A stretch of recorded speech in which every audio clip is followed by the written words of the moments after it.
Ladies and gentlemen, hello and welcome to another battle on my channel. This one's a PU, a poo, a pa, a mag tier, whatever you want to call it, the same thing. They're all the same thing, let's be honest here.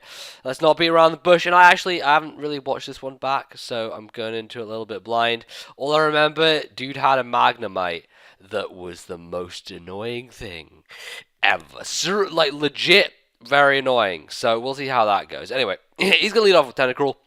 I have Alvin the Chipmunk in my wheelhouse here. And Alvin the Chipmunk, he's going to be standing up tall and doing some munching of the cheeks before going for the Super Fang, I believe, as he switches into his... Oh, I go for the T-Wave first, so I guess that works. You know, T-Wave would have been beneficial against Tentacool just because that thing's pretty fast anyway, and I guess it would have been nice. So, I'm going to SD, and this thing, obviously with slow start going on, I didn't think that it really would be able to do anything to me, but of course, because he is running slow start, he's not going to be running any kind of offensive moveset. He's running pretty much defensive. I guess Confuse Ray, T-Wave. I'm not sure if he has Confuse Ray, but definitely has T-Wave. And he has Double Edge as well, which I guess works out for when he gets his slow start taken away. But for now, obviously, it's not going to do much to me. It's going to do a significant amount because I don't have much defense invested, but still, it's going to do okay because it is Regigigas with slow start. So there you go. I'm going to take it well. As well as Alvin Chipmunk can take it. And we've got a little bit of power hacks going on here, which is slightly annoying, just because it means that he's allowed to stay alive. Nothing much else to say about that, apart from the fact, because I was paralyzed as well, so I didn't think I would have been much use after I'd killed him. It just would have been nice, you know, to be able to do that. But in any case, I have a Clam Pearl on my side, so I'm not complaining. I'm just going to go for the Surf, and, well, it'll take it out straight away, because he obviously has the slow start going, and he's T-Wave, so he's pretty much dirt slow. Clam Pearl's going to be able to outspeed it easily, and Surf will finish him off nicely. So I'm going to switch out to my Corsola here, not really knowing what this Tentacle was going to do to my Clam Pearl, and I actually probably should have stayed in and gone for the Hidden Power Electric. And I kind of realized my mistake here, because now I go back to Clam Pearl to try and go for the HP Electric again, so that I can absorb one layer of Toxic Spikes instead of two, because I want Clam Pearl to kind of survive as long as it can do, because I think it can probably do a nice job in this game. So I do bring it in, go for the HP Electric, and he's going to go into his Walrein, which actually works out pretty nicely, because he is part Water type, so it's going to hit the super effective side there. And I'm not sure how much it's going to do, but it should do a decent amount to where I can easily 2-hit KO him, and I am right. There's about 70% taken out there. So, ladies and gentlemen, you can't be underestimating Clam Pearl. Walrein is one of the bulkiest things down in the lower tiers, so there you go. It does a lot of damage. So, I'm going to switch out. I'm going to go Smidgeotto, and, well, doesn't work out great because I miss a Hurricane, and Hidden Power from 2 hits is going to kill me. So that kind of blows. I think I must have been running Rain Dance on this team. I can't even remember if I was running Rain Dance, because looking at it with Hurricane, with Smidgeotto, and I had Clam Pearl as well, I must have had Rain Dance somewhere. I just can't quite remember what poke I put it on, but hey, there you go. Going to Fuzznuts, who's going to go for the Body Slam and take that guy out. So pretty clean KO. Walrein's actually out of the way now, so it wouldn't be a little bit of a problem for me anymore. And I see a Magnemite. It's level 1, and I'm like, what the fuck is this? Like, I have no idea what's going to do, why and how, and what. I don't even understand what it's doing here, but it goes for the recycle. So that kind of makes me kind of intrigued as to what kind of set it's going to be. It's probably going to be some kind of recovery with some sort of healing item, like a berry or something, and recycling that to, like, infinitely stay alive, or some craziness like that. But he obviously doesn't want to stay in against this Corsola, so he's going to switch out to Tentacool, and I guess it works out nicely because, well, I can Mirror Coat away all the scalls that he tries to throw at me, and it's actually going to do a decent amount just because I guess Tentacool's HP isn't as good as its older brother in Tentacruel, and, you know, I have enough HP to take the hits relatively well, so that's what I'm going to do. I think I might end up recovering at some point, and here I do go for the recover.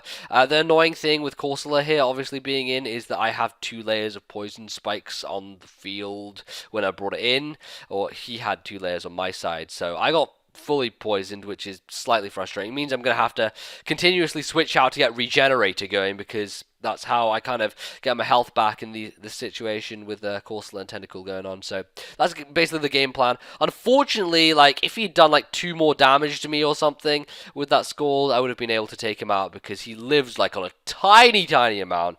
So slightly frustrating. So I got to this guy thinking, well, it's probably one of the best things I have to take the Scald. Firstly, because I'm poisoned, so I'm not going to be burned by it, and secondly, well, it's Scald from Tentacle, and it shouldn't do that much. So I do manage to go into him, go for the body slam, and I'm able to take him out very cleanly. So things are looking okay. My team is feeling a bit weaker than I would like it to be, just because he has these toxic spikes on the field, and he also has this Magnemite, which I just can't fathom yet. I just don't understand what it does. But he seemed to be scared of Corsola last time, so using the same logic, I'm going to go back to Corsola this time and try and do something to it to get rid of it, I guess. So I go for the Scald.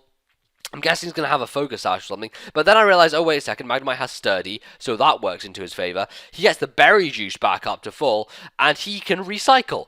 So what he can essentially do is, by using the combination of Toxic Spikes with Magnemite, he can essentially Toxic Stall an entire team with this single Magnemite, just by sitting there and hitting the recycle button all the time, all day. And it's just, really? Like, it's a very interesting and cool strategy, but I did not really expect that at all. So, I guess that's what happens. I'm going to go to Mesprit, thinking that if I U-turn on him, and he doesn't recycle on that turn, then I might be able to go into something to threaten this guy again, and be able to get it down to Sturdy, and then finish it off next turn. So, it does kind of work out here, because he hasn't got his Berry back, he didn't recycle, he went for the Toxic instead. So, I can get him down to Sturdy, and hopefully be able to, knock him out from there. Actually, my first plan here was to give him the Choice Scarf, because obviously, if I trick him the Choice Scarf, then the entire problem is eliminated, because he no longer has the berries used to recycle. So, I'm going to switch out, obviously, knowing that he's going to be going to something else, and I want to have my guy trick the Choice Scarf onto the Magnemite, because that's really, at the moment, the only way I see of dealing with it. So,